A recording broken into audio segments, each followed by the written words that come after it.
बोलिए। बोलेंगे पास्टर आप जब प्रचार करना शुरू करेंगे तभी हम दुखी होंगे, जब तक आप प्रचार नहीं करेंगे हम तब तक खुश हैं। ऐसे है नहीं है? उपस्थित प्रत्येक को प्रभु यीशु मसीह के नाम से अभिनंदन, सभी को जय मसीह की। उम्मीद करता हूँ प्रत्येक सुरक्षित होंगे और भाई बहनों को देखकर खुशी महसूस हो रही है। परमेश्वर भला है, अच्छा परमेश्वर है। बार बार हमें मौका मिलता है कि हम प्रभु की हुजूरी में आए और प्रभु की आराधना करें, प्रभु की स्तुति करें। Hallelujah, hallelujah, hallelujah. आज के दिन आपके बीच में एक वचन को लेकर आना चाहता हूं। पिछले कई दिनों में शुक्रवार के दिन में हमारे उपवास प्रार्थनाओं में बाइबल स्टडी के समय पर इनमें से ये बात को हमने सुने थे। फिर से उनमें से एक वचन को फिर से सुनेंगे जिसका नाम रहेगा छुटकारा देने वाला। छुटकारा देने वाला। अंग्रेजी में इसे कहते हैं रिडीमर, हिंदी में कहते हैं छुटकारा देने वाला। आमतौर पे ये जो शब्द है छुटकारा देने वाला, ये सीधा सुने तो हमें पता नहीं चलता है ये क्या है। रिडीमर सुने तो पता नहीं चलता है कि ये क्या है। परंतु बाइबल से कुछ बातों को देखेंगे और हम इसे सीखेंगे। परमेश्वर आज के दिन हमसे ये बातें करेंगे कि एक छुटकारा देने वाला क्या है और किस रीति से ये काम चलता है। आज के दिन महीने के पहले संडे होने के नाते प्रभु भोज रखा गया है, आयोजन किया गया है। 2000 वर्ष से प्रभु भोज चलते हुए कलीसिया में आ रहा है और यीशु के आने के दिन तक यह चलता रहेगा। हालेलुया, यीशु के आने के दिन तक ये चलता रहेगा। मेरे साथ खोले आयुब के पुस्तक उसकी 19वीं अध्याय 25वीं आयत को जरा पढ़े। आयुब 19वीं अध्याय 25वीं आयत को जरा पढ़े। मुझे तो निश्चय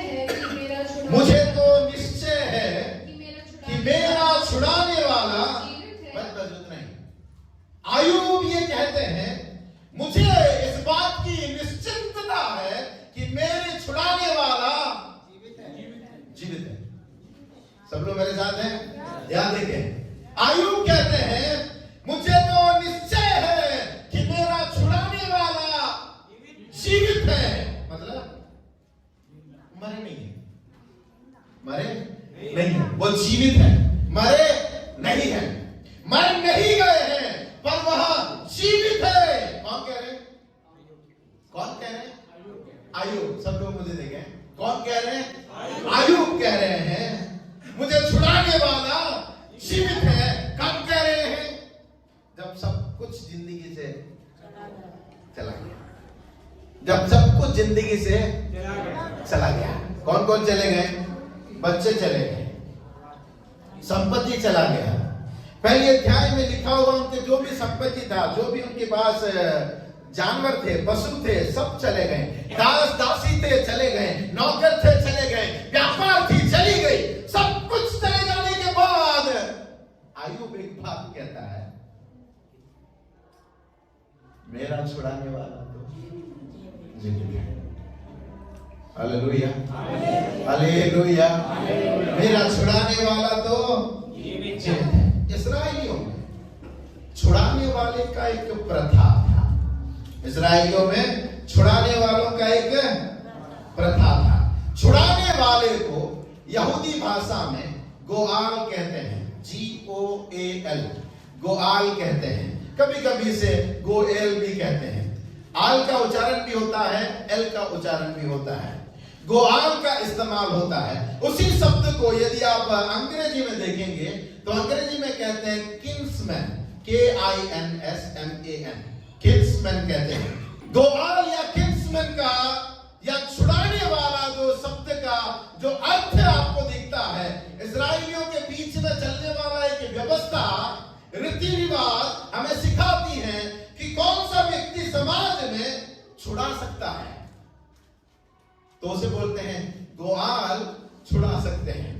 मसीह यीशु के बारे में बाद में हमें पता चलता है, परंतु उससे पहले ही परमेश्वर ने एक विधि को दिया कि इस्राएलियों के समाज में भी मनुष्य भी छुटकारा का काम कर सकता है। मनुष्य भी कुछ छुड़ा सकता है। उसे क्या कहते हैं? किल्समैन या छुड़ाने वाला। किल्समैन या छुड़ाने वाला शब्द को आम रीति से हिंदी में समझेंगे तो कहते हैं निकट कुटुंबी। हिंदी में कहते हैं निकट कुटुंबी। कुटुंब समझते हैं? कुटुंब समझते हैं? निकट कुटुंबी। अंग्रेजी में एक और शब्द बोलते हैं क्लोज रिलेटिव। समझ में आ गया? The one who is very close but he must be a relative, उसे कहते हैं किल्समैन, या फिर इब्रानी में कहते हैं गोआल। उनका कार्य क्या है? तो कभी कभी वो छुड़ाने का कार्य कर सकते हैं, कभी कभी वो छुड़ाने का कार्य कर सकते हैं। मतलब अपने घर का होना चाहिए, अपना रिश्तेदार होना चाहिए, वो भी बहुत ही नजदीक वाला, बहुत ही नजदीक वाला। कभी कभी हिंदी में कहते हैं ये मेरा दूर का रिश्तेदार है, ऐसे बोलते हैं ये मेरा दूर का रिश्तेदार है। एक और बात आता है ये मेरा सगा भाई है। समझ गए? ये दोनों में फर्क है। एक बोलते हैं एक दूर का रिश्तेदार है और दूसरे को कहते हैं ये मेरा सगा है। हिंदी में सगा बोलने से अपना नजदीक वाला, अपना खून का है पर अपना नजदीक वाला। Hallelujah, hallelujah. दो प्रकार के परिस्थितियों में परमेश्वर ने नियम या व्यवस्था दिए थे कि दो प्रकार के परिस्थिति में ये निकट कुटुंबी आपके काम आ सकता है। दो प्रकार के भिन्न भिन्न परिस्थिति है जिसमें ये गोआल आपका काम आ सकते हैं। दो प्रकार के ऐसे विपरीत परिस्थिति जब आपके पास आता है, ये किल्समैन आपके लिए खड़ा हो सकता है। Hallelujah, hallelujah, hallelujah, hallelujah. परमेश्वर ने ये विधि एक छाया के रूप में पुराने नियम में दे दिया, लेकिन नया नियम में आने से हमें इसका असलियत पता चलता है। ये गोआल कौन है, ये निकट कुटुंबी व्यक्ति कौन है। पर जो पुराने नियम से हम देखेंगे दो प्रकार का परिस्थिति परमेश्वर ने इस्राएलियों के लिए रखा, ताकि इस परिस्थितियों से अगर कोई मनुष्य गुजरे तो उसको छुड़ाने वाला उसका घर का कोई सगा होना चाहिए, कोई निकट कुटुंब होना चाहिए। हालेलुया। मेरे साथ खोलें, पहला बात को हम समझेंगे लेवियों की व्यवस्था अध्याय 25 और उसके 25 और 26 को जरा ऊंचे शब्द में पढ़ें। लेवियों की व्यवस्था 25 का 25-26। यदि तेरा कोई भाई बंधु कंगाल हो, सभी को मिल गया? सभी को मिल गया? ओके। यदि कोई तेरा कोई भाई बंधु कंगाल होकर अपनी निज भूमि में से कुछ बेच डाले, तो उसके कुटुंबियों में से सबसे निकट जो सबसे निकट हो वह आकर अपने भाई बंधु के बेचे हुए भाग को चुरा ले। सब लोग मेरे साथ हैं? सब लोग मेरे साथ हैं? हाँ, वचन क्या बताती है? पूर्व काल में, पुराने जमाने में परमेश्वर जब व्यवस्था दे रहे थे, नियम कानून दे रहे थे, तो उसमें कुछ रहस्य छिपी हुई थी, कुछ रहस्य छिपी हुई थी। हर एक कानून के पीछे परमेश्वर का मकसद हुआ करता था। उनमें से एक आज हम सीख रहे हैं, छुड़ाने का विधि। Hallelujah, hallelujah. छुड़ाने का विधि क्या कहते हैं यहां पे? यदि तेरा कोई भाई बंधु कंगाल होकर अपने निज भूमि में से कुछ बेच डाले, ऐसे परिस्थिति में छुड़ाने वाला कुटुंब का व्यक्ति की आवश्यकता है। हालेलुया। इसका मतलब जब एक व्यक्ति कंगालीपन में आता है और आगे अपने परिवार या अपने जान को बचाने के लिए उसके पास कुछ है नहीं है, अपने बच्चों को वह संभाल नहीं सकता है, अपना भविष्य को देख नहीं पाता है, कंगालीपन के वजह से, गरीबीपन के वजह से, तो आखिर में वह निर्णय लेता है मेरे पास जो जमीन पड़ी हुई है उस जमीन में से एक जमीन को मैं किसी को बेच दूं। समझ में आ रहे हैं? मेरे साथ है सब लोग? क्या करूं? बेच दूं। कई कंगालीपन की वजह से, गरीबीता की वजह से अपने बच्चों को आगे बढ़ाने की कोशिश है, लेकिन पैसा नहीं है। कोई सोचेंगे मैं अपने बेटे को फलाने डिग्री में पढ़ाना चाहता हूं, लेकिन मेरे पास पैसा है नहीं है। वो क्या करते हैं आमतौर पे किसान, वो डिसाइड करते हैं कि खेत पड़ा हुआ है, उसको बेच दिया जाए, उससे बेचकर किसी के लिए इस्तेमाल कर दिया जाए, किसी पढ़ाई के लिए इस्तेमाल हो जाए, किसी भले काम के लिए इस्तेमाल हो जाए। लेकिन जेब में पैसा नहीं है तो क्या करें? जमीन के टुकड़े को बेच देते हैं। जमीन के टुकड़े को बेच देते हैं। कब बेचा? जब कंगालीपन आया, दरिद्रतापन आया, जब असहाय हो गया और कहीं से और कोई रास्ता नहीं दिख रहा है, तब वह अपना जमीन को बेचता है। ध्यान से सुनिएगा, जो कुछ उसका था वह सब कुछ धीरे धीरे बेचने लगता है। कई लोग जीवन में धीरे धीरे सब कुछ बेचते हुए एक दिन वो बहुत अमीर हुआ करते थे। कई गांव में भी आपने कहानी सुने होंगे, फलाने जमाने में ये परिवार बहुत अमीर था, सबसे अमीर था, लेकिन धीरे धीरे ये लोग सबसे कंगाल बन गए। वजह क्या है? उनके कंगालपन ने, उनके जरूरतों ने, उनकी आवश्यकताओं ने, उनके गरीबीता ने उनको इस हद तक मजबूर कर दिया कि सब कुछ उनको बेचना पड़ा। अभी कुछ भी नहीं है, कुछ भी नहीं है। जो बेचा है उसे वापस पाने के लिए अपने पास और भी कुछ बचा है नहीं है। ये तो ये सोच रहे हैं कि और कुछ होता तो बेच देता, लेकिन वापस उसे ले आने के लिए, उसे ही बोलते हैं छुड़ाने की ताकत नहीं है। उस समय पर जब कोई आपके कुटुंब का व्यक्ति, कोई आपके भाई, कोई आपके चाचा यदि आपके साथ खड़े हो जाते हैं और कहते हैं तुम्हारा जो तुमने बेच दिया है या किसी के हाथ रख दिया है उसे मैं फिर से वापस लेना चाहता हूं। ये व्यक्ति काफी सालों से प्रार्थना कर रहा है कि मेरी जमीन मुझे वापस मिल जाए, लेकिन जिसके पास मैंने बेचा है वो मुझे कहते हैं इसमें इतने और आपको इंटरेस्ट जोड़कर मुझे पैसा देना होगा, तभी आपको मैं ये जमीन आपके नाम वापस करूंगा। ये दे नहीं सकता है और वो फिर उसके जो जिसको बेचा है वह उसके ऊपर राज करता है। मतलब एक दिन इसका वह जमीन था, it was belonging to him, now no more because it is sold. समझ रहे मेरी बात? समझ रहे? एक बार ये उसका हुआ करता था, लेकिन अब उसका नहीं है, किसी और का हो गया है। इसी की वजह से कष्ट, दुख, परेशानी झेलते हुए लोग जीवन जीते हैं। पर ऐसे समय में अगर कोई परिवार का, कुटुंब का व्यक्ति आकर कहे मैं आपके लिए इसे छुड़ाऊंगा, उसे बोलते हैं गोहान। हालेलुया। उसे कहते हैं छुड़ाने वाला। मतलब आपके लिए वह पैसा चुकाता है, ऋण भी चुकाता है, इंटरेस्ट को भरता है अपने जेब से। आपने पैसा नहीं दिया, पर वो सब कुछ अपने तरफ से लगाया।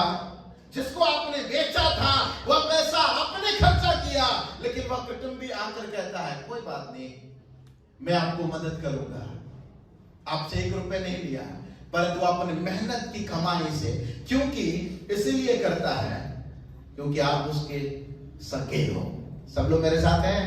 सब लोग मेरे साथ हैं? वह व्यक्ति इसलिए कर रहा है। कोई उसे पूछेंगे भाई आपको क्या पड़ा है, आप मेहनत करते हो, आप कमाते हो, अपने बीवी को संभालो, बच्चों को संभालो, आपके नाती पोता उनको संभालो, आप अपने सगेओं को पीछे क्यों जा रहे हो? आपका पैसा ही बर्बाद होगा।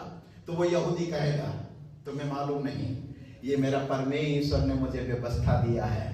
अगर मेरे पास वो धन हो गया तो मेरे चाचा गरीब नहीं रह सकता, मेरे चाचा की चीजें किसी के हाथ में नहीं जा सकती, मेरे मेरे मेरे भाई का चीज किसी के हाथ में नहीं रह सकता, जिसकी वजह से मेरा भाई दुख रहे, मेरा भाई कष्ट उठाए, मेरा भाई भूखा रहे। मैं नहीं चाहता, क्योंकि परमेश्वर ने मुझे धन इसीलिए दिया ताकि मैं खुद ही अमीर नहीं बनूं, परंतु मेरे साथ मेरे जो रक्त संपर्कीय लोग हैं उनको भी इस समय आशीष पहुंचाओ। Hallelujah, hallelujah. ये सोचते हुए वो कहता है आपके जो जमीन, आपके जो एक दिन जो चीजें हुआ करता था, वो सोना हो, गहना हो, जमीन हो, फर्नीचर हो, घर हो, आशियाना हो, गाड़ी हो, किसी के हाथ में बंधक है लेकिन छुड़ाना है, तो ये व्यक्ति आकर कहता है मैं उसे छुड़ाऊंगा। उसे ही कहते हैं छुड़ाने वाला कौन। Hallelujah, hallelujah. इसका मतलब पहला कुछ ऐसा है जो आपको आपकी बिलोंग करती थी, आपकी हुआ करती थी। वो संपत्ति में कुछ भी हो सकता है, जमीन भी हो सकता है, सोना गहना भी हो सकता है, गाड़ी भी हो सकता है, बड़ा सा घर भी हो सकता है, कुछ भी हो सकता है जो कभी आपका हुआ करता था। Hallelujah. The thing that was once belonging to you. ये पहला रिवाज था कि कुछ मेरे सगे का था पर अब नहीं है, पर मैं उसे वापस अपने सगे को दे सकता हूं। ऐसा कार्य करने वाला व्यक्ति को छुड़ाने वाला कहते हैं। Hallelujah, hallelujah. दूसरा जरा देखेंगे लेवी की व्यवस्था 25 अध्याय के 47 और 48 जल्दी से। और जो यात्री लोग तुम्हारे बीच में, और जो यात्री लोग तुम्हारे बीच में परदेशी होकर रहेंगे, परदेशी होकर रहेंगे, हाँ, उनमें से और उनके घरानों में से भी जो 47 से पढ़ रहे हैं, फिर यदि तेरे सामने 25 का 47 से, हाँ, फिर यदि तेरे सामने कोई परदेशी या कोई यात्री परदेशी या कोई यात्री धनी हो जाए और उसके सामने तेरा भाई कंगाल होकर अपने आप को तेरे सामने उस परदेशी या यात्री या उसके वंश के या हाथ उसके बेच डाले, वंश में हाथ में बेच डाले, तो उसके बिक जाने के बाद वह फिर छुड़ाया जा सकता है। वह फिर छुड़ाया जा सकता है। आगे उसके भाइयों में से कोई उसको छुड़ा सकता है। छुड़ाने वाला कौन हो सकता है? भाई। सब लोग मेरे साथ हैं। छुड़ाने वाला कौन हो सकता है? भाई। ये शब्द को अंडरलाइन कर लीजिएगा। पहला छुड़ाने वाला कुटुंब को दर्शाता है। इस आयत में बताती है छुड़ाने वाला एक भाई हो। ये परिस्थिति कौन सा है? जमीन बेचने वाला परिस्थिति नहीं, बिलोंगिंग्स को बेचने वाला नहीं, अपने आप को। ये दूसरा परिस्थिति है। सब लोग मेरे साथ हैं? कब? जब आपका भाई मान लीजिए कोई जगह में गया, परदेशियों के बीच में रहा और वहां पे रहते रहते परदेशी लोग बहुत अमीर हो गए और आपका भाई बहुत कंगाल हो गया। आखिर में वह उस अमीरों के हाथ अपने आप को बेच दिया। इसका मतलब क्या हुआ मालूम है? मान लीजिए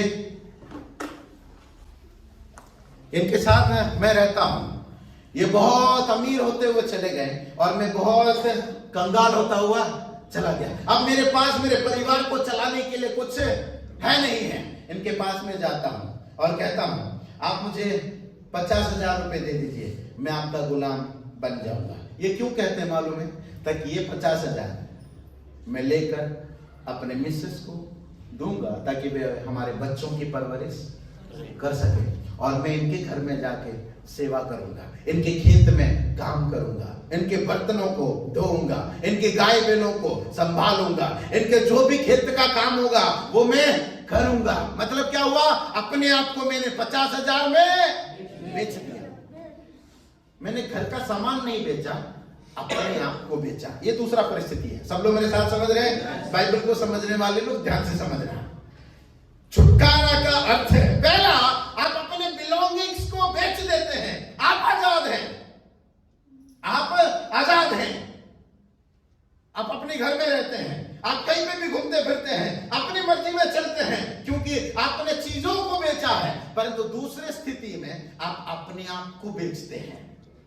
सब लोग मेरे साथ हैं? दूसरे स्थिति में अपने आप को बेचते हैं। तो अब आजादी मेरा खत्म हो गया। जो भी ये कहेंगे उसको मुझे मानना पड़ेगा, जो भी ये कहेंगे उसे मुझे मानना पड़ेगा।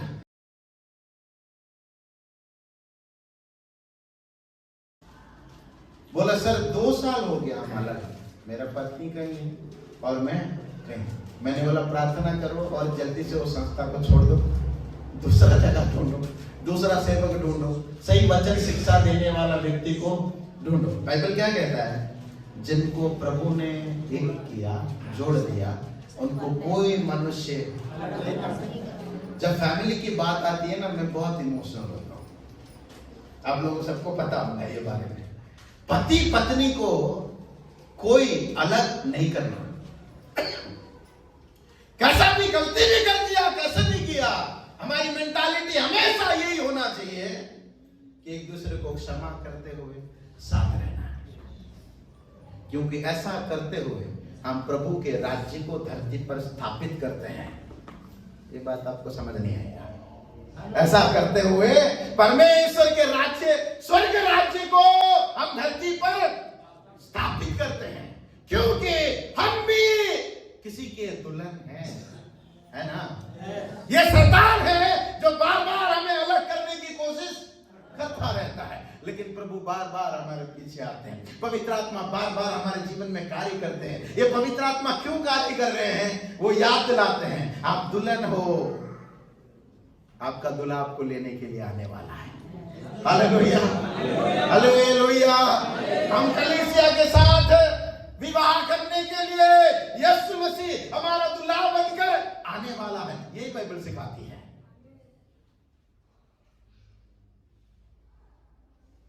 कुछ साल पहले एक न्यूज़पेपर में पढ़ा था, एक पति पत्नी का तलाक हुआ, विदेश में, हमारे देश में नहीं।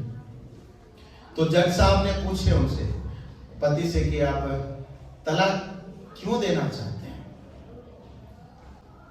वो महिला रो रही है, बोल रही है मुझे तलाक नहीं चाहिए। पति बोल रहे नहीं मुझे तलाक देना है। जज साहब उसे पूछते हैं आप तलाक क्यों चाहते हैं, आप डिवोर्स क्यों देना चाहते हैं? तो उसने क्या कहा उत्तर मालूम है? मैं दिन भर मेहनत करके आया था, उस दिन थका हुआ था, उस दिन थके हुए आया था।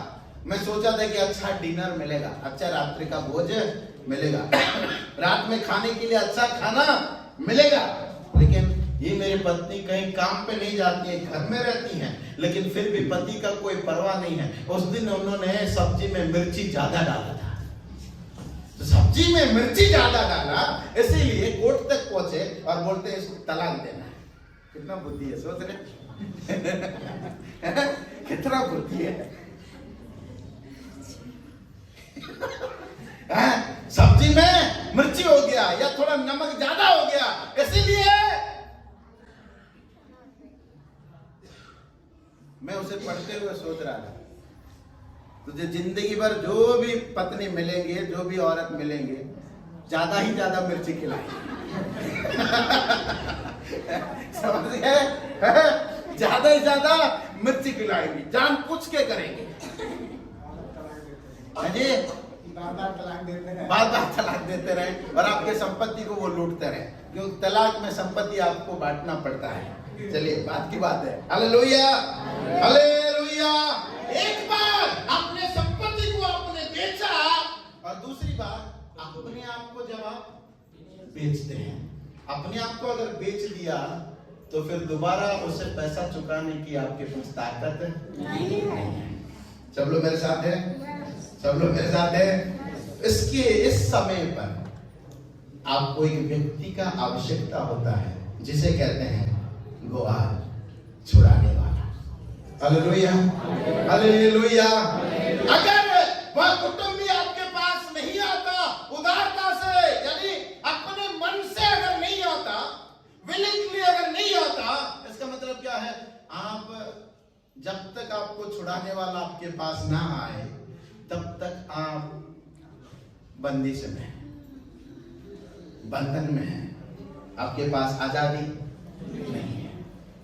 जब तक कोई ना आए तब तक आपका जीवन ऐसा ही बीतता जाएगा, आंसू बहता जाएगा, कष्ट में ही पड़े रहेंगे, मुसीबत में ही पड़े रहेंगे, बस असहाय महसूस करते हुए प्रार्थना करते रहेंगे, कोई हमें छुड़ाने वाला आ जाए।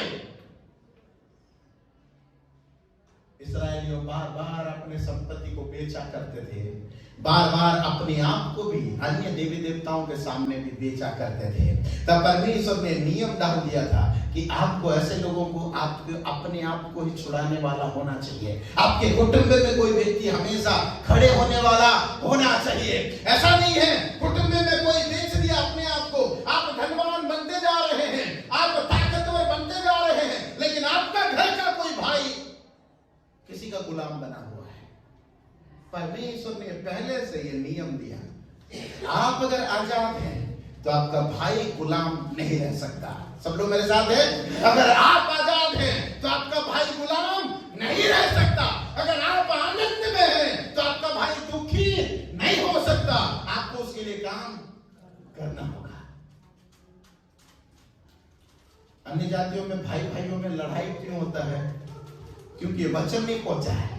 वचन पहुंचने वाला, उनके भाई अगर उनके विरोध में भी जाए तब भी प्रभु का वचन मानने वाला व्यक्ति फिर भी कहेगा कोई बात नहीं, मेरा भाई है, मेरे विरोध में बोल देता है, मेरे विरोध में काम कर देता है, मेरा बात मानता नहीं है, लेकिन फिर भी अगर प्रभु का वचन आपके अंदर होता है, आपका भाई जो आपका विरोध हो जाता है, तब भी जब वो मुश्किल में आए आपका नींद खराब होता है आपका नींद खराब हो जाता है, आप बेचैन सा हो जाते हैं, आपसे शांति गायब हो जाती है। अब रात के समय भी बिस्तर में लेटने वाला व्यक्ति उठकर बैठ जाते हैं। वजह क्या है? मेरे परिवार का एक व्यक्ति तकलीफ में है, कष्ट में है, मुसीबत में है, जितना हो सके मैं उसे छुड़ाने का काम करूंगा। Hallelujah, hallelujah, hallelujah. भजन संहिता मेरे साथ बोले, भजन संहिता 82 का 4 जरा पढ़िएगा। Psalms 82:4, Psalms नंबर 82 वर्स 4, जल्दी से। कंगाल और निर्धनों को बचा लो, दुष्टों के हाथ से उसे उन्हें छुड़ाओ। सब लोगों को मिल गया? वचन में लिखा है कंगालों को और निर्धनों को बचा लो, दुष्टों के हाथों से उन्हें छुटकारा किसे आवश्यक है? जो कंगाल हो गया है, जो निर्धन हो गया है। इसे क्या कहते हैं? ये जो कंगाल और निर्धन शब्द को इस भजन संहिता में लिखा है, ये काव्य की रीति से पोएटिकली इस शब्द को इस्तेमाल करते हैं। इसका अर्थ क्या है? शारीरिक रीति से या आर्थिक रीति से कंगाल नहीं है, दरिद्र नहीं है, लेकिन इनका जो स्थिति है पाप के वजह से आत्मिक बढ़ोतरी नहीं होते हैं। पाप बढ़ने के वजह से उनके जीवन का जो आत्मिक अवस्था है वो कंगालीपन की ओर जाता है, दरिद्रता की ओर जाता है, निर्धनता हो जाते हैं। तब प्रभु के लिए प्रार्थना निकलती है, प्रभु ऐसे बुरे परिस्थितियों से छुड़ाने वाला आप हैं। Hallelujah, hallelujah. सब लोग मेरे साथ हैं? पहला, अगर आप संपत्ति को खो देते हैं तो आपका रक्त संपर्कीय चाहिए आपको छुड़ाने के लिए। अगर आप अपने आप को बेच देते हैं तो आपका कोई खून का रिश्तेदार, सगा कुटुंबी व्यक्ति आना चाहिए आपको छुड़ाने के लिए।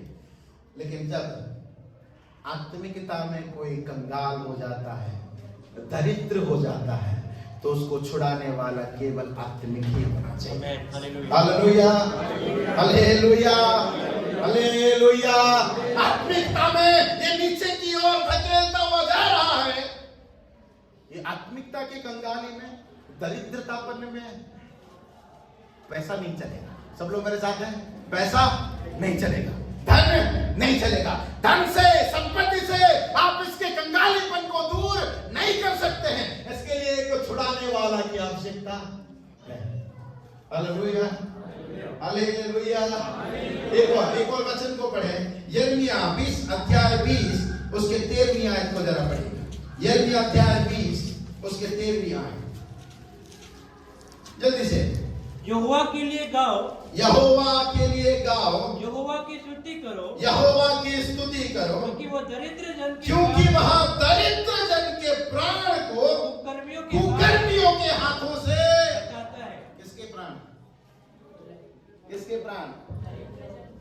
दरिद्र जन के प्राण को किसके हाथों से कुकर्मियों के हाथों से। सब लोग मेरे साथ हैं? सब लोग मेरे साथ हैं? यहाँ प्राण है, यहाँ प्राण को बचाना है। इसका मतलब संपत्ति नहीं बचाना, शरीर को नहीं बचाना, पर प्राण को बचाना है कुकर्मियों के हाथों से। ये प्राण क्या है और ये कुकर्मी लोग कौन है? ये हमारे प्राण को दर्शाता है, शरीर को नहीं, संपत्ति को नहीं, सोना गहने को नहीं, जमीन के टुकड़े बेच नहीं दिया जो कोई छुड़ाने वाला आपका भाई आकर छुड़ा ले, परंतु यहाँ पे प्राण को छुड़ाने की बातें हो रही हैं। यह आत्मिकता है। Hallelujah, hallelujah. मनुष्य जब पाप करता है, मनुष्य जब अपराध करता है, वह अपने प्राण को जोखिम में डालता है। सब लोग मेरे साथ हैं? सब लोग मेरे साथ हैं? मनुष्य जब पाप करता है, अपराध करता है और परमेश्वर की ओर से दिया हुआ विधियों को, आज्ञाओं को तोड़ने लगता है, उनके विरोध में जाता है, तो मानो वह शैतान के हाथों अपने प्राण को बेचने लगता है। सब लोग मेरे साथ हैं? समझ रहे हैं क्या वचन समझ रहे हैं? अपने प्राण को उसके हाथ में कर देता है। एक बार राजा दाऊद अपने ससुर साउल से डर के मारे गुफे गुफे में छुपते हुए वो कुछ समय बिताते थे। आपको याद आ गया? एक दिन ऐसा हुआ जिस गुफे में दाऊद और उसके दोस्त लोग थे, उसी गुफे में साउल राजा आकर विश्राम करने लगे। याद आ गया? साउल राजा आकर विश्राम करने लगे। दाऊद के मित्रों ने कहा, परमेश्वर ने एक सुनहरा समय दिया है, परमेश्वर ने आपके शत्रु को आपके हाथ में दिया है, यही सही मौका है, आप तलवार उठाए और यही पे साउल को घात कर दे। याद आ गया? सभी को याद आ गया? हाँ? जो बोल रहे थे उनके मित्र सही बोल रहे थे। वजह क्या है? वो अपने मित्र दाऊद का बड़ा ही चाहते थे, दाऊद को जिंदा देखना चाहते थे, खुलेआम भूल में आजादी को देखना चाहते थे। इसलिए वो कहते हैं साउल आपका शत्रु है, आपके प्राण के पीछे पड़ा हुआ है, आपको मार देना चाहता है, पर परमेश्वर ने उसके प्राण को आपके हाथों में दे दिया है, समर्पण कर दिया है। दाऊद ने थोड़ी देर सोचे, जिन मित्रों के साथ में इतने सालों से हूं, वो मेरे कोई गलत सुझाव नहीं दे सकते हैं, वो अच्छे ही होंगे। लेकिन फिर भी उन्होंने एक बहुत बुद्धिमानी से एक निर्णय लिया। क्या कहा? मैं परमेश्वर के अभिषिक्त जन के विरुद्ध में अपना हाथ नहीं बढ़ाऊंगा। याद आ गया क्या? परमेश्वर के अभिषिक्त जन के विरुद्ध में अपना हाथ। मालूम है क्या था ये उनके लिए कैसा अवसर था, ऐसा प्रलोभन था, ऐसा पाप का समय था। उन्हें चुनना था कि इसको प्राणघात करें या इनको छोड़ दें। एक बाइबल के शिक्षक होने के नाते इसका आपको मैं बताता हूं कि तात्पर्य। जब कभी भी आपके जीवन में कुछ ऐसा समय आए जो आपके दृष्टि में मानविक रीति से ऐसा लगे कि ये सही है, तब आप आत्मीय रीति से सोचना, क्या ये सही है? दो प्रकार की सोच होती है, मानवीय रीति से सोचते हैं और फिर आत्मिक रीति से भी सोचते हैं। मानवीय रीति से जब सोचते हैं कोई चीज आपको अच्छा लगेगा, परंतु आत्मिकता में जब सोचते हैं तब आपको पता चलता है कि इस परिस्थिति के पीछे का मकसद क्या है। Hallelujah, hallelujah. दाऊद समझ गए थे कि ये परिस्थिति परमेश्वर की ओर से नहीं आया है। समझ गए मेरी बात है? यह परिस्थिति परमेश्वर की ओर से नहीं आया है, यह परमेश्वर, ये शैतान की ओर से इसे मेरे सामने लाया गया है।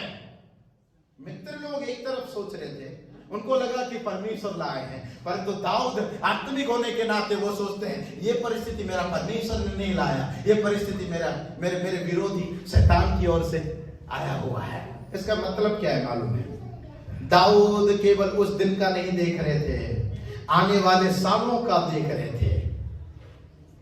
वो क्या कहते हैं, यदि आज मैं शैतान के सामने घुटने टेकूं, उसके योजना में शामिल हो जाऊं और इसको प्राणघात कर दूं, तो आगे का मेरा जो राज्य चलेगा, मेरा प्रभु का अगुवाई नहीं होगा, शैतान का अगुवाई होता रहेगा।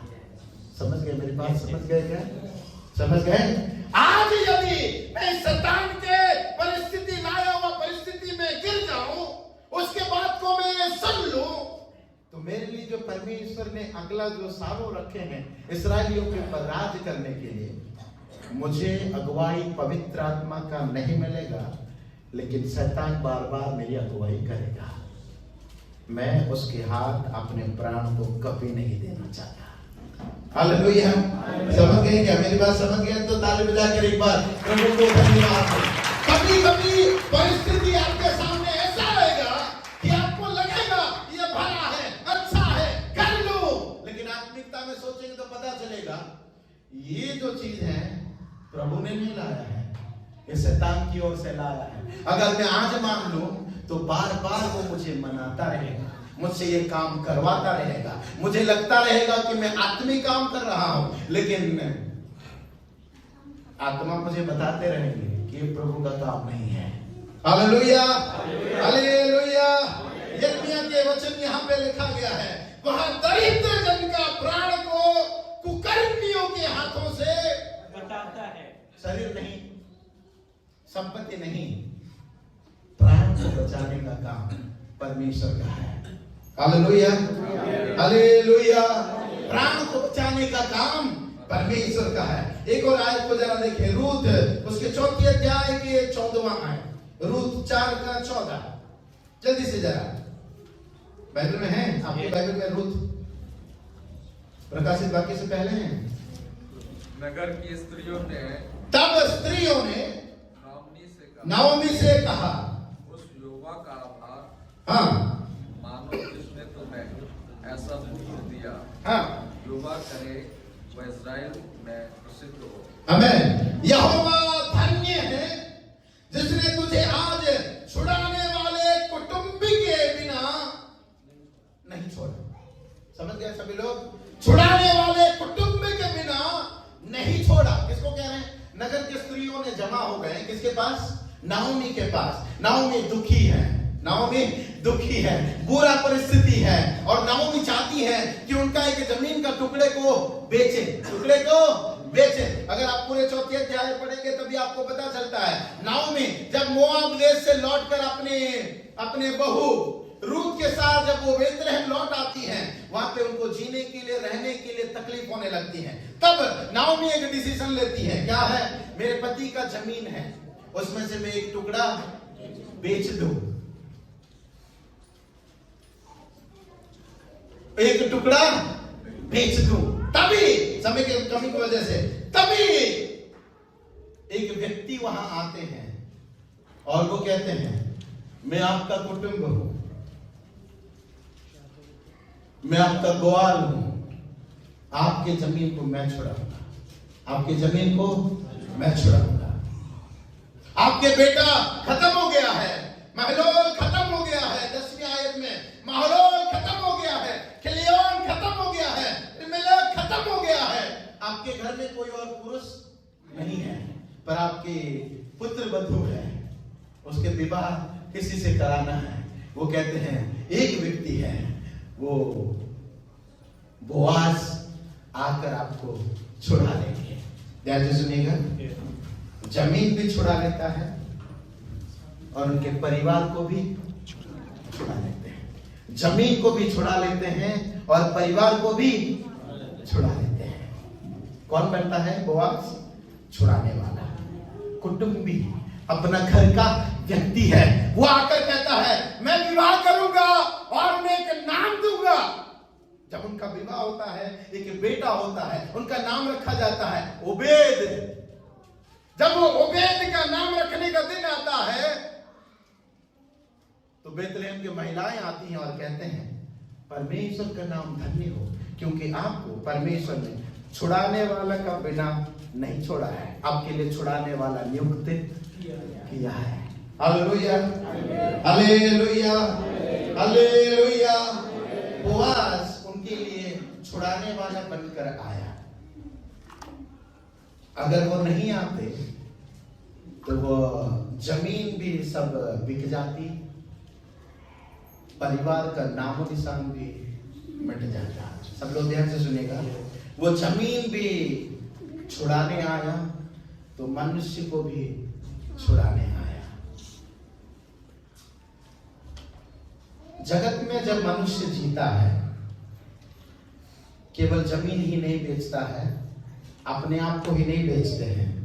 बाइबल कहती है मनुष्य पाप करने की वजह से, वचन में लिखा है, परमेश्वर के महिमा से रहित हो जाते हैं। इसे कहते हैं अपने आप को ऐसे परिस्थिति में डालना जो कंगाली और दरिद्रता की अवस्था को दर्शाता है। हम कुछ बाइबल की आयत को देखेंगे। जब यीशु मसीह हमारे लिए आते हैं, मनुष्य जाति के लिए आते हैं, तो परमेश्वर ने भी हमारे लिए गवाह बनकर, छुड़ाने वाला बनकर, मनुष्य जो खो दिया था कंगाली की वजह से, दरिद्रता की वजह से, उन चीजों को परमेश्वर कैसे वापस देते हैं, वो छुटकारा का काम कैसे करते हैं, उन बातों को हम देखेंगे। सबसे पहले हम खोले इब्रानी के पुस्तक, उसके दूसरे अध्याय के 11वीं आयत को जरा पढ़ें। पहलों में से पढ़ें इब्रानी 2 का 11, भाइयों में से रोमी 8 का 29। जल्दी से।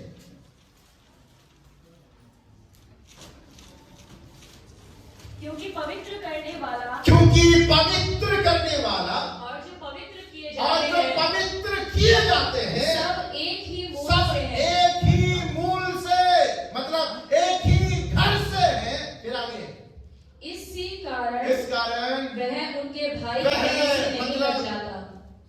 यीशु मसीह मनुष्य को जो उनको मानते हैं उन्हें भाई कहलाने से नहीं लग जाता।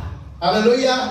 आज यीशु मसीह हमारे सामने हमारे ईश्वर हैं, हमारा परमेश्वर है, हम उन्हें उद्धारकर्ता मानते हैं, लेकिन वह परमेश्वर हम एक ही घराने के होने की वजह से वह हमें भाई बुलाने से लग जाता नहीं है। Hallelujah, hallelujah. हमारा बाइबल ये सिखाती है कि मेरा प्रभु, मेरा उद्धारकर्ता मुझे भाई करके बुलाता है।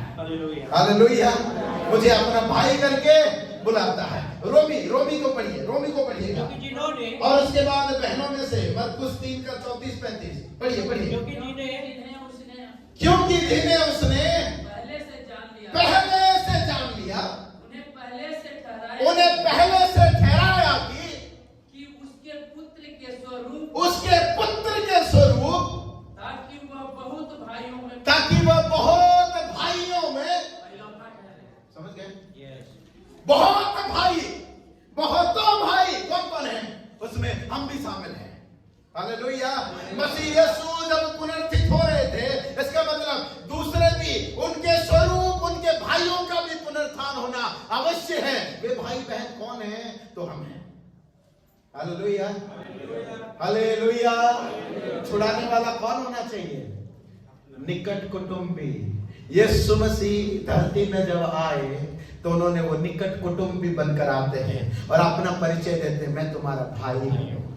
सब लोग मेरे समझ रहे हैं? हाँ, वो कहते हैं मैं तुम्हारा भाई हूं।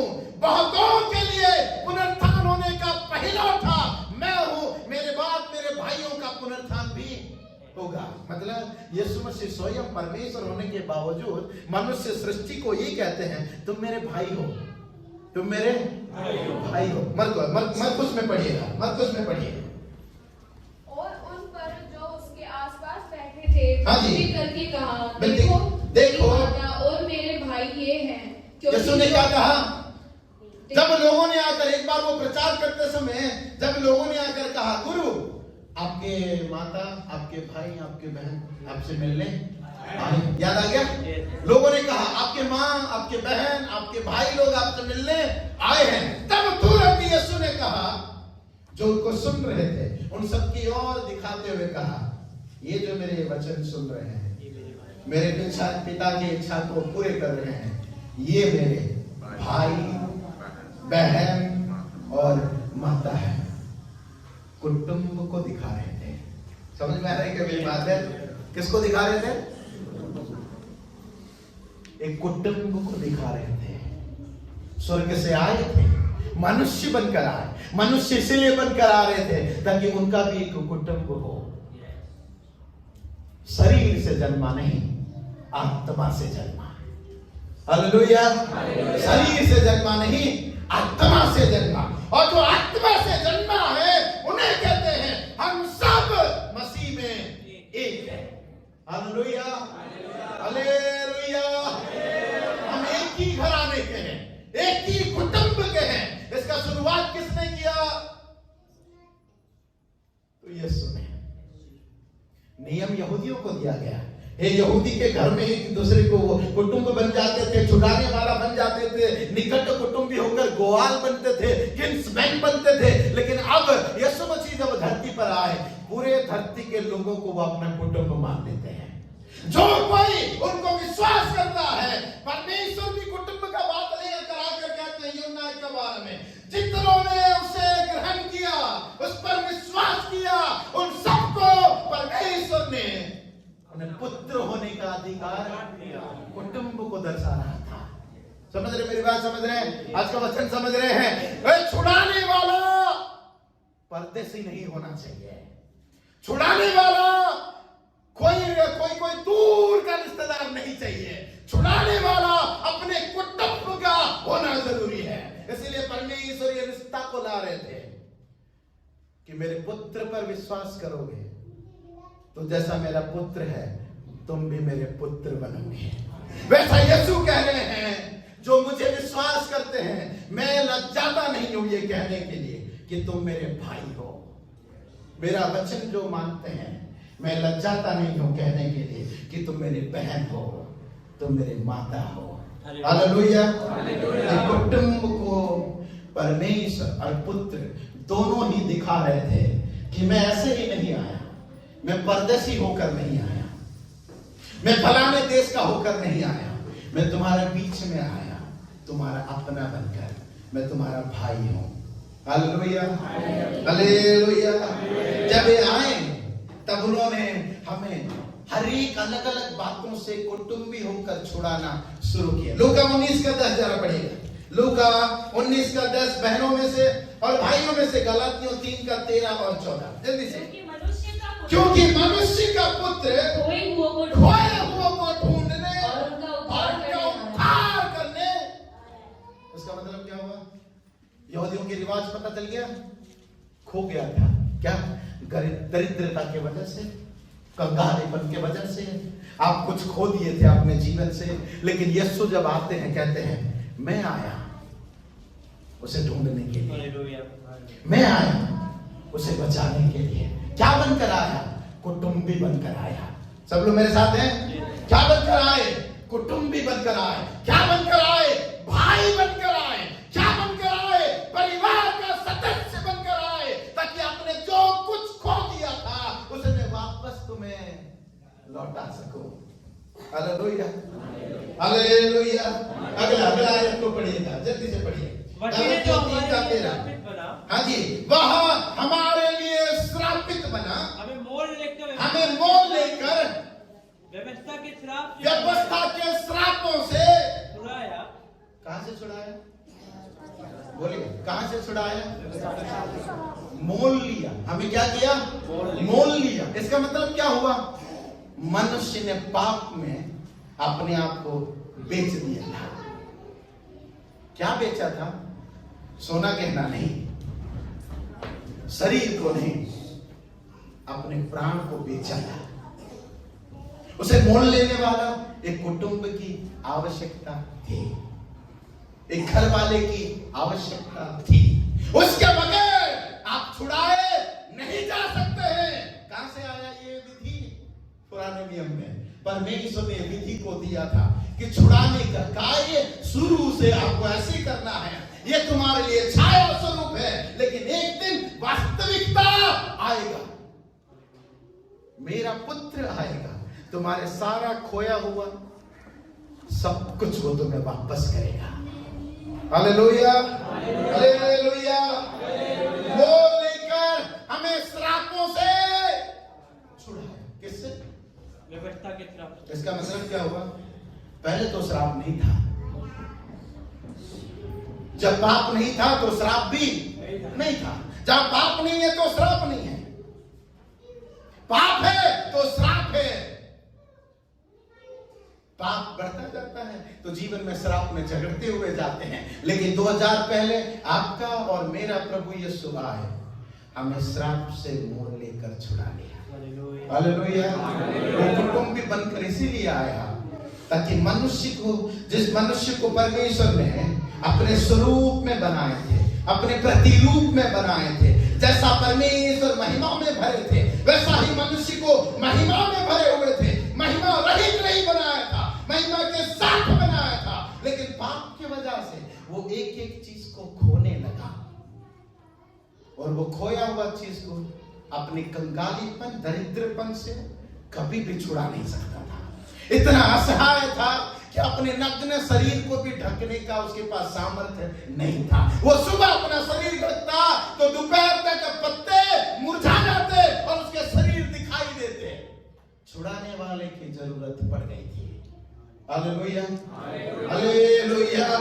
वचन एक और आयत को देखिएगा, कुलसियों 1 का 13-14। भाइयों में से तीतुस 2 का 14। बहनों में से जल्दी से।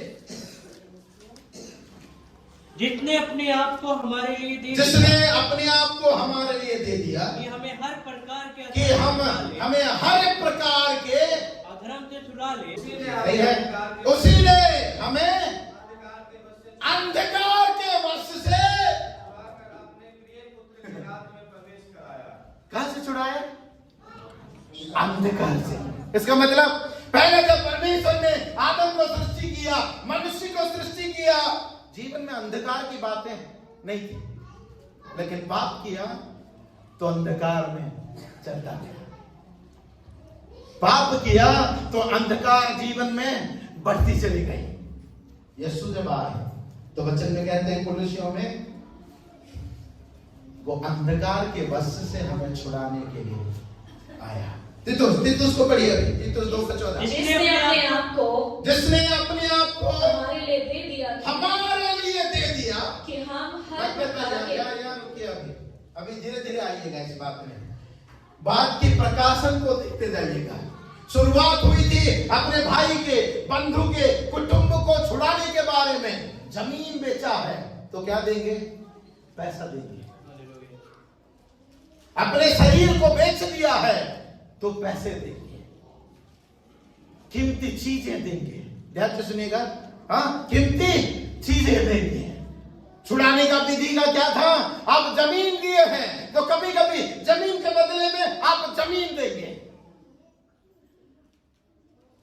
मनुष्य को छुड़ाने के लिए शायद आप गाय बैल दे देंगे, उसके कीमत को समझकर।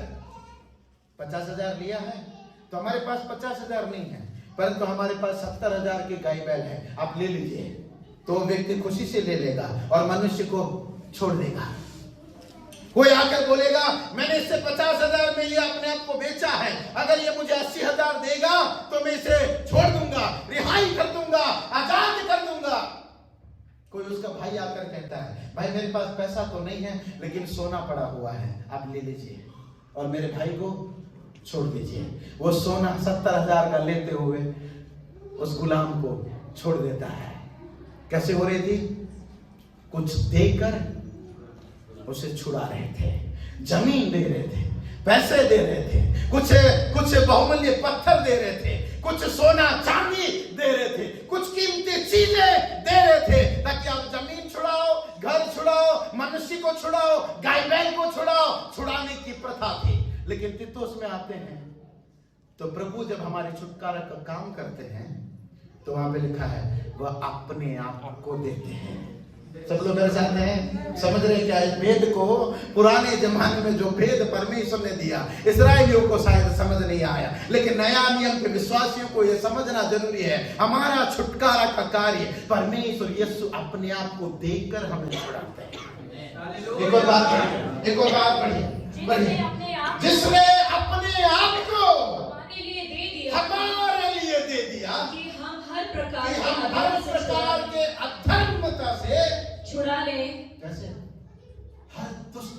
से हमें छुड़ाने के लिए प्रभु ने सोना नहीं दिया, चांदी नहीं दिया, जमीन का टुकड़ा नहीं दिया, अपने आप को दिया।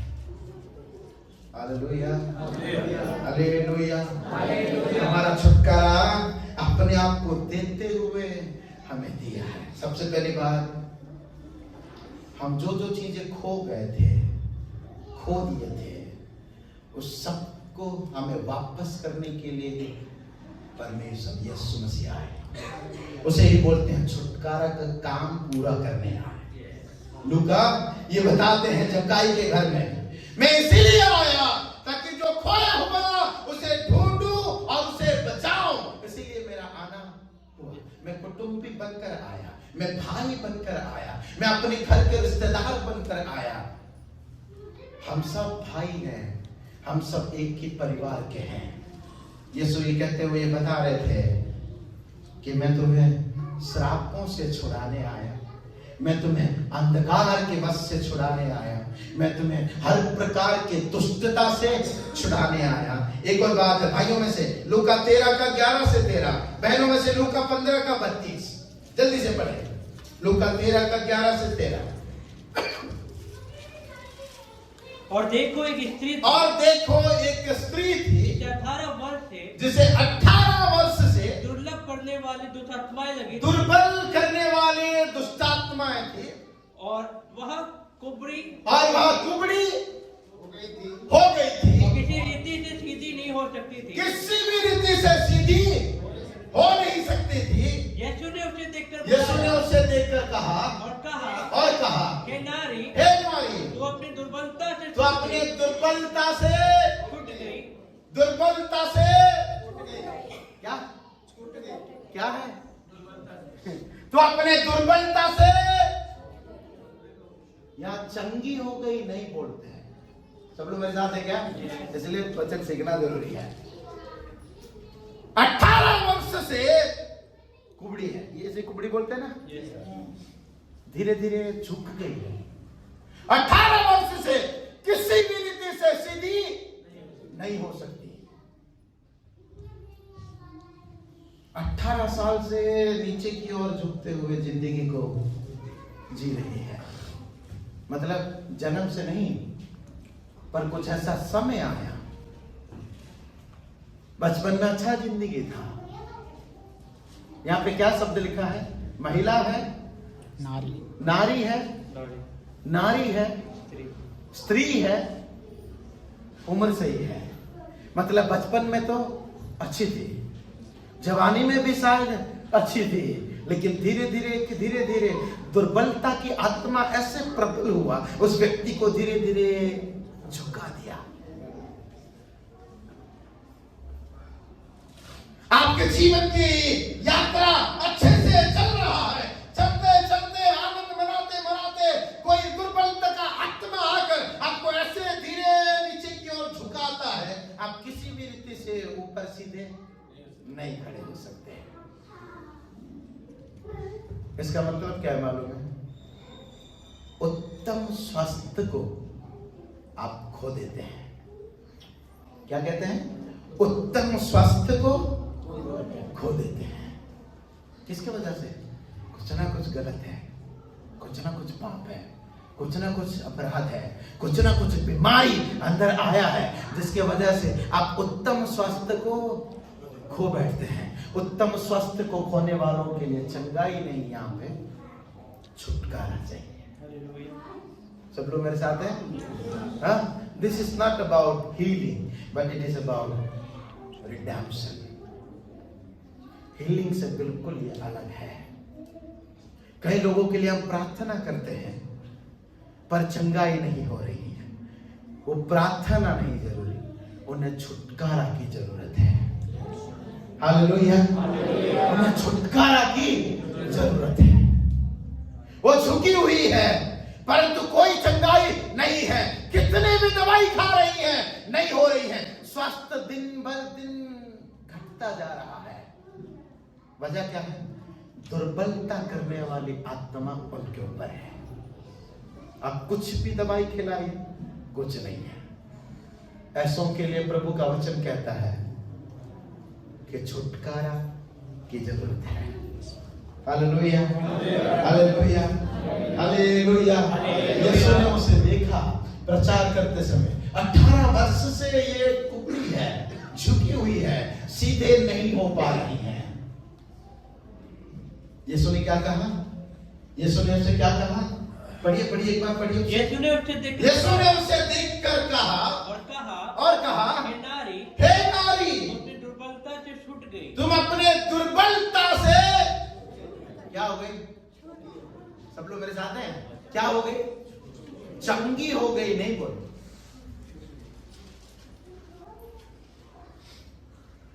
छूट गई, छुटकारा पा गई। आया कौन?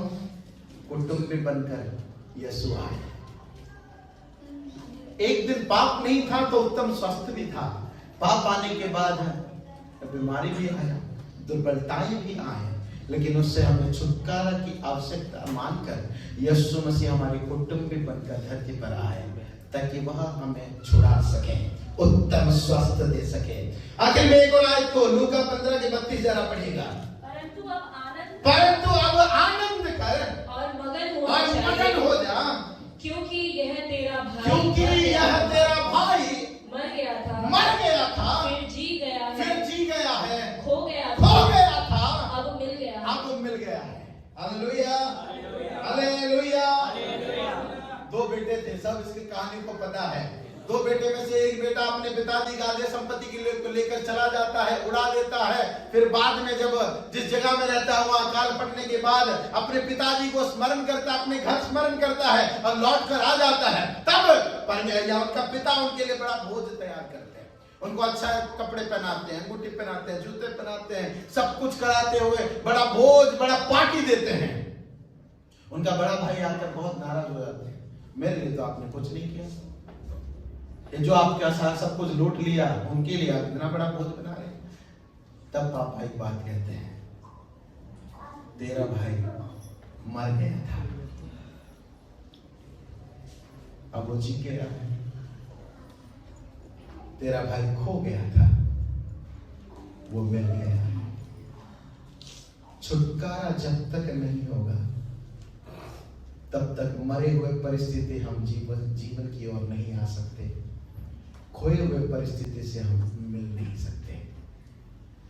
अगर मरे हुए परिस्थिति से जीवन की ओर आना है तो छुटकारा करने वाला, छुड़ाने वाला एक गांव के, एक कुटुंब की हमें आवश्यक है। बुरे परिस्थिति में होकर चलने वाला, जब हम असहाय हो जाते हैं मनुष्य, तब एक छुड़ाने वाला की आवश्यकता है। Hallelujah, hallelujah, hallelujah. भगवान वचन में इफिसियों की पुस्तक पहले अध्याय की 7वीं और 8वीं आयत बहनों में से, और पहला पत्रोस 1 का 18 और 19 भाइयों में से आखिर में ये वचन को पढ़कर हम समाप्त करेंगे। इफिसियों 1 का 7 और 8 बहनों में से जल्दी से। हमको उसमें उसके लहू के द्वारा छुटकारा क्या मिला? बस उतना काफी है। हमारा छुटकारा उनके लहू से, किसके? मसीह यीशु के लहू बहाए जाने से हमारी छुटकारा होती है। पहला पत्रोस 1 का 18 और 19। क्योंकि तुम जानते हो निकम्मा चाल चलन, हाँ, तुम्हारे निकम्मा चाल चलन जो बाप दादों से चला आता है, उससे तुम्हारा छुटकारा चांदी सोने अर्थात नाशवान वस्तुओं के द्वारा नहीं हुआ। हमारा छुटकारा किससे नहीं हुआ? सोना से नहीं, चांदी से नहीं, बहुमूल्य चीजों से नहीं। हमारा छुटकारा तो निर्दोष मेमने के निर्दोष लहू से हुआ है। हालेलुया। आज के दिन जो प्रभु की मेज यहाँ पे रखा गया है, ये मेज ये दर्शाती है कि हमारे छुटकारा के कारण ही उन्हें अपना लहू को बहाना पड़ा। हमारे छुटकारा के कारण ही यीशु मसीह हमारे लिए वो कुटुंबी बनकर आए थे। बाइबल हमें ये बात सिखाती है कि मनुष्य पाप की वजह से इतना निर्धन हो जाता है, इतना दरिद्र हो जाता है, इतना कंगाल हो जाता है, ये शब्दों दर्शाते हैं कि मनुष्य का असहाय परिस्थिति, वो चाहकर भी उद्धार या अपने आप को छुटकारा नहीं दे सकता, प्रभु यीशु के लहू से होता है। हालेलुया। वो लहू जो 2000 वर्ष पहले बहाया गया, उस लहू से हमारी छुटकारा होती है। ताली बजाकर एक बार प्रभु को धन्यवाद।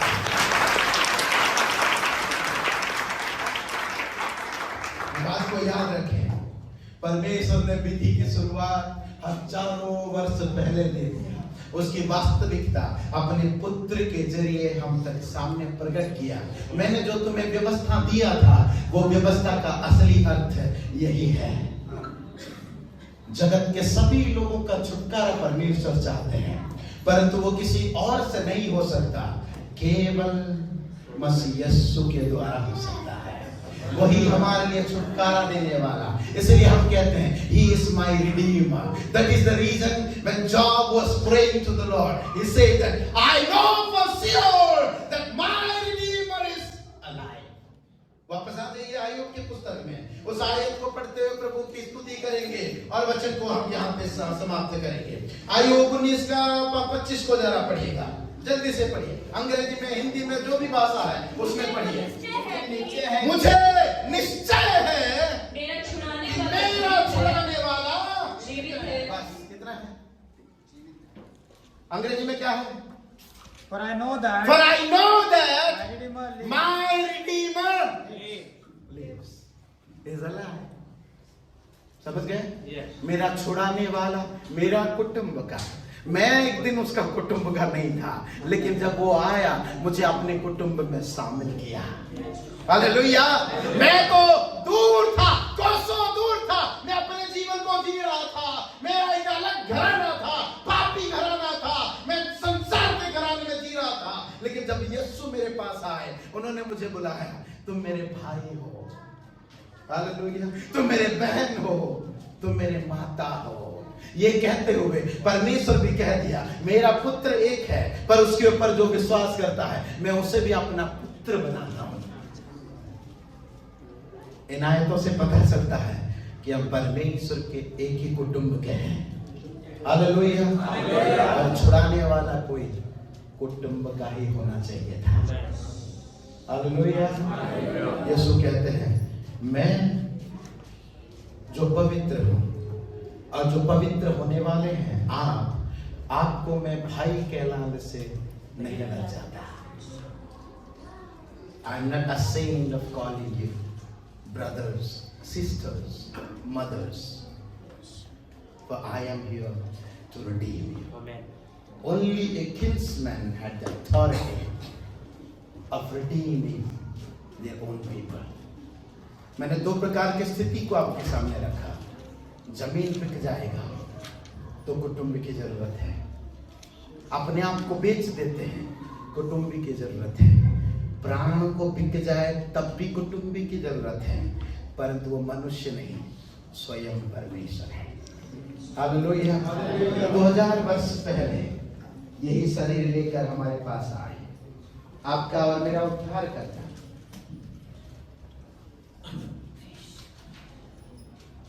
वो हमें जमीन के बदले जमीन देकर नहीं छुड़ाया, हमें पैसे देकर नहीं छुड़ाया,